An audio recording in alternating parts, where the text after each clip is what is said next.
خدا یسوع کی عظیم جلالی کو برکت نام ہے، آپ سب کی سلامتی، آپ سب کو سلام۔ ہاللیلویا، اپنا تو بلند کریں، ہاللیلویا ہاللیلویا۔ اب زندہ خدا کے لیے زوردار تعریف دیں، ہاللیلویا، تھینک یو جیسس۔ سب سے پہلے ہم اپنے زندہ خدا کا شکر ادا کرتے ہیں جو نہایت رحم، حکمت، قدرت و جلال سے بھرا ہوا خدا۔ یقیناً وہی اس لائق ہے کہ اس کے نام کی تحسین کی جائے، اس کے نام کی چہٹکار کی جائے، کیونکہ انسان کیا چیز ہے کہ خدا سے یاد رکھتا، لیکن یہ اس کا فضل ہے کہ اس نے آج ہمیں زندہ اور زندوں کی زمین پر رکھا ہے، اور آج سبت کا دن ہماری زندگی میں عطا کیا ہے کہ ہم اس کے حضور میں جھک کر اس کے کلام کو سیکھ سکتے، اس کی پرستش کر سکتے، اس کے حضور دعائیں مانگ سکتے۔ تو یہ اس کی محبت ہے، یہ اس کی قدرت ہے، اور اسی طرح خدا کا بندہ مگر استعود بیان کرتا کہ جو کلام پر توجہ کرتا وہ بھلائی کو دیکھے گا۔ تو یقیناً جب ہم کلام کا مطالعہ کرتے ہیں تو ہمیں تسلی اور اطمینان اور امید ملتی کہ جب ہم خدا کے کلام پر غور کرتے ہیں تو ہماری زندگی میں بحالی آتی ہے اور ہم خدا کی حضوری میں سرفرازی کو حاصل کرتے ہیں۔ تو خدا کے کلام کو دیکھیں گے، خدا کے کلام میں سیکھیں گے۔ بے شک خدا کا کلام لا تبدیل ہے، لا ثانی ہے، اور جیسے ہی ہم خدا کے کلام کو سیکھتے ہیں، سنتے اور سناتے ہیں تو ہم برکت کو نصیب کرتے ہیں۔ تو خدا کے پاک کلام میں سے متی کے انجیل کا 10واں تو اس کی 32 آیت کو دیکھیں گے تو خدا کے کلام میں لکھا ہے، پس جو کوئی آدمیوں کے سامنے میرا اقرار کرے گا، میں بھی اپنے باپ کے سامنے جو آسمان پر ہے اس کا اقرار کروں گا، مگر جو کوئی آدمیوں کے سامنے میرا انکار کرے،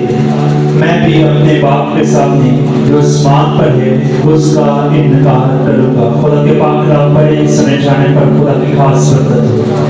خداوند کا شکر ہو۔ تو آج ہم خدا کے زندہ کلام میں سیکھیں گے۔ آج جو ہمارا مضمون ہے، خاموش رہیں گے تو سزا پائیں گے۔ تو آج ہم سیکھیں گے کہ خاموش رہیں گے تو سزا پائیں گے۔ تو ہم نے حوالہ تلاوت کیا کہ بس جو کوئی آدمی کے سامنے میرا اقرار کرے گا، میں بھی اپنے باپ کے سامنے جو آسمان پر ہے اس کا اقرار کروں گا۔ تو یہاں پر ہم دیکھتے ہیں، تو یہاں پر جو آواز ہے، یہاں پر جو بیان کیا جا رہا ہے، تو یہاں پر میرا اور آپ کا منجی خدا یسوع مسیح اپنی زبان مبارکہ سے اس بات کو ہمارے سامنے پیش کرتے رکھتے ہیں کہ جو کوئی آدمی کے سامنے میرا اقرار کرے گا، میں بھی اپنے باپ کے سامنے اس کا اقرار کروں گا۔ تو یہاں پر ہمیں سیکھنے کی ضرورت ہے کہ میرا اور آپ کا منجی چاہتا ہے کہ ہم اس کے حضور میں چھپ کر اس بات کا اقرار کریں کہ وہی ہمارا منجی ہے اور اسی نے ہمارا فدیہ دیا ہے۔ تو بے شک کلام بیان کرتا کہ ہمارے پیشتر، ہمارے پیدا ہونے سے پہلے اس نے ہمارا چناؤ کیا ہے، اس نے ہمیں چن لیا ہے، کیونکہ جب ہماری کوئی پہچان نہ تھی، ہمارا کوئی وجود نہ تھا، تو اس نے ہمیں وجود دیا ہے، اس نے ہمیں پہچان دی ہے، اور وہ پہچان میرا اور آپ کا منجی خدا یسوع ہے۔ اور جیسے ہی اس نام کو ہم اپنی زندگی میں لے کر اظہار کرتے ہیں، جب ہم اس کے نام کا اقرار کرتے ہیں تو ہماری زندگی میں سرفرازی آتی ہے، ہماری زندگی میں اس کے نام کی قدرت ظاہر ہوتی ہے۔ تو اسی لیے خدا یسوع نے فرمایا کہ جو کچھ تم میرے نام سے باپ سے مانگو گے تو تمہیں مل جائے گا۔ تو سن لیجیے گا کہ بعض اوقات ہم دنیا میں رہتے ہوئے